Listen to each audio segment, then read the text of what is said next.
Hello students, आज हम discuss करेंगे civics chapter 2 class 9 constitutional design. Students, आज जो ये चैप्टर है इसमें हम पूरा कंप्लीट चैप्टर आप लोगों के लिए लेकर आ रहे हैं एज अ रिवीजन सीरीज। सो जो चैनल पे नए हैं तो स्टूडेंट्स चैनल को सब्सक्राइब करना ना भूलें। एंड आपको ये वीडियो कैसी लगती है, वीडियो के एंड में मुझे कमेंट बॉक्स में कमेंट करके ज़रूर बताएं। ठीक है स्टूडेंट्स, तो आइए स्टार्ट करते हैं। कॉन्स्टिट्यूशनल डिज़ाइन के अंदर सबसे पहला जो टॉपिक है हमारा वो है democratic constitution in south Africa. अब मैं आपको थोड़ा सा बता देती हूँ कि साउथ अफ्रीका में क्या था। जब डेमोक्रेसी नहीं थी वहाँ पर ब्लैक और वाइट बहुत डिस्क्रिमिनेशन किया जाता था। वाइट लोग क्या करते थे, ब्लैक्स के साथ बहुत ही बुरा बर्ताव करते थे और उनको कोई भी चीज़ में मतलब इक्वलिटी नहीं ट्रीट किया जाता था, उनको एकदम नौकर की तरह माना जाता था। तो आइए इसकी स्टोरी देखते हैं। Struggle against apartheid. अपार्थेड एक वर्ड है, मतलब अपार्थेड एक ऐसा सिस्टम था वहाँ पर, मतलब रेशियल डिस्क्रिमिनेशन। रेशियल का मतलब होता है on the basis of race, मतलब ब्लैक एंड वाइट के बीच में डिस्क्रिमिनेशन। तो ये एक ऐसा सिस्टम था रेशियल डिस्क्रिमिनेशन का unique to South Africa. South Africa की जब भी स्टोरीज देखेंगे या कुछ भी देखेंगे उसके अंदर बहुत स्ट्रगल किया है लोगों ने, इस रेशियल डिस्क्रिमिनेशन का बहुत सामना किया है। एंड ब्लैक्स लोग हमेशा ही क्या माने जाते थे, माइनॉरिटी में माने जाते थे और मैंने जैसा बोला उनको नौकर के समान ट्रीट किया जाता था।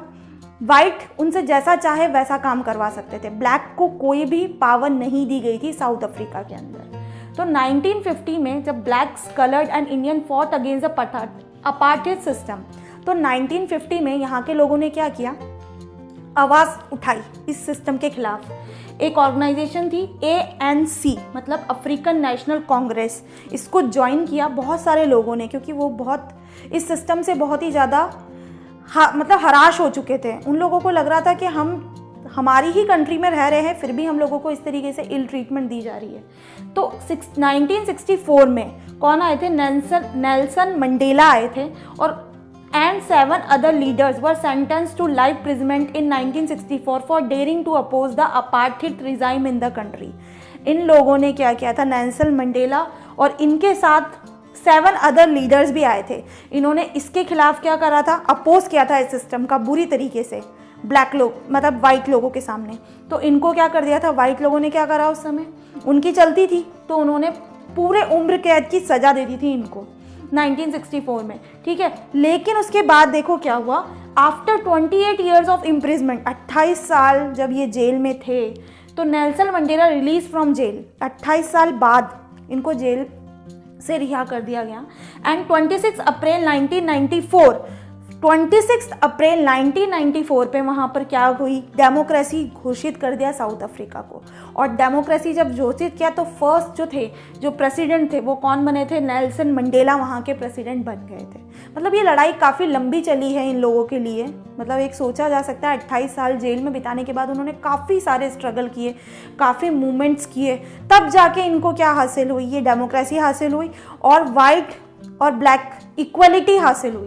क्योंकि डेमोक्रेसी में इक्वलिटी, वैल्यूज़ पे और सोशल जस्टिस, ये 3 बातें ध्यान होती है डेमोक्रेसी के लिए। एक तो सबको इक्वल ट्रीट मिलना, सोशल वैल्यूज़ का ख्याल, कोई किसी को हैराश नहीं कर सकता, एंड सोशल जस्टिस हो।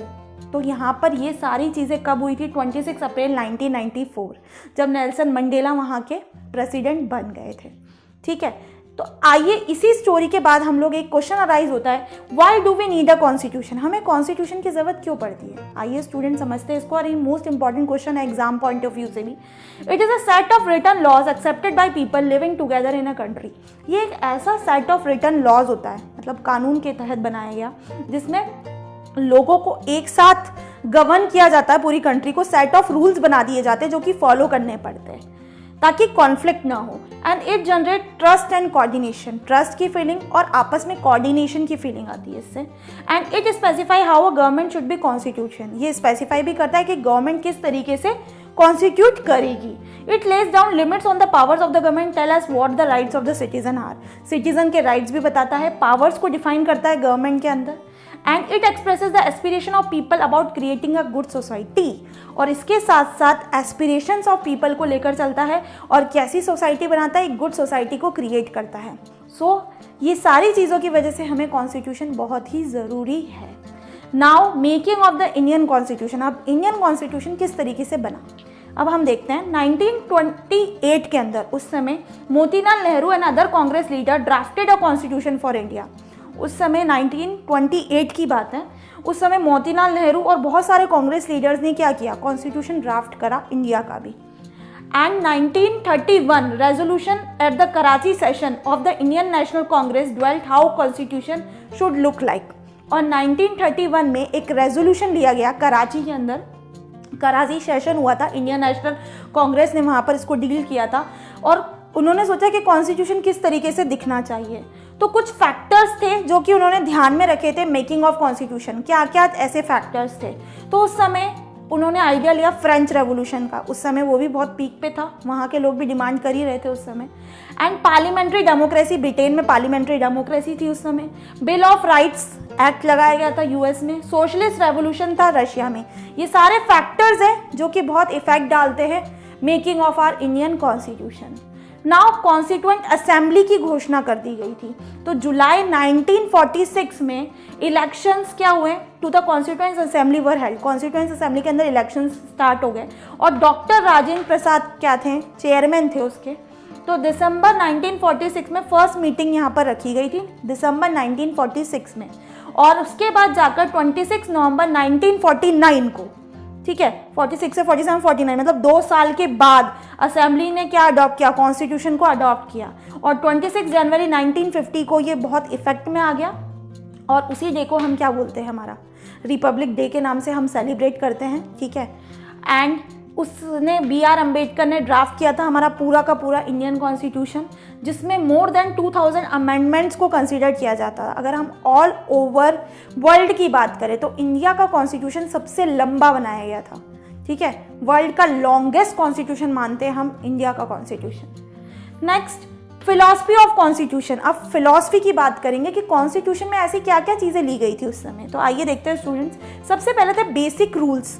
बेसिक रूल्स में क्या थे, बेसिक रूल जो गवर्न करेगा वो पूरा का पूरा डिजाइन क्या था, प्रिम्बल के अकॉर्डिंग, ठीक है। तो प्रिम्बल में क्या क्या चीजें थी, पहला जस्टिस होना चाहिए, social economic and political, social economic and political तीनों ही लेवल पे।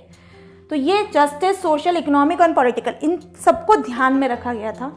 Second, liberty of thought expression, faith, belief and worship. Liberty होनी चाहिए, मतलब फ्रीडम मिलना चाहिए लोगों को अपनी बात कहने का, एक्सप्रेस करने का। जिसको मानना चाहे मान सकते हैं एंड जो वर्शिप करना चाहे वो वर्शिप कर सकते हैं। Equality of status and opportunity, equality होनी चाहिए स्टेटस की, अपॉर्चुनिटी की। Fraternity assuring the dignity of the individual, dignity maintain होनी चाहिए हर एक इंडिविजुअल की। यूनिटी होनी चाहिए और इंटीग्रिटी को मेंटेन करना चाहिए नेशन की। तो ये चारों बातें प्रिम्बल के अंदर मेंशन की गई थी, जो कि बेसिक वैल्यूज को कंसीडर करा गया था और फिलॉसफी बोला गया है कॉन्स्टिट्यूशन के लिए। तो ओवरऑल चैप्टर इसमें कंप्लीट होता है स्टूडेंट्स।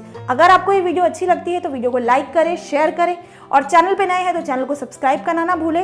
एंड मोस्ट इंपॉर्टेंट बात है स्टूडेंट, अगर अभी तक भी आपने नोटिफिकेशन बेल आइकन को प्रेस नहीं किया है तो प्रेस कर दीजिए, ताकि मेरी अपकमिंग सारी वीडियोज़ की नोटिफिकेशन आपको मिलती रहे।